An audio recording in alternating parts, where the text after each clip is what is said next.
can touch the sound of silence. And in the naked light I saw 10,000 people maybe,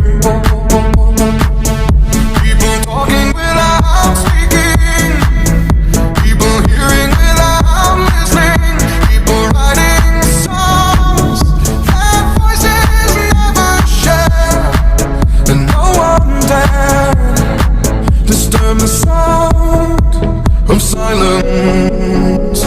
Fool said, you do not know. Silence like a cancer grows. Hear my words and I might teach you. Play my arms and I might reach you. But my words, like silent raindrops, fell and echoed in the wells of silence.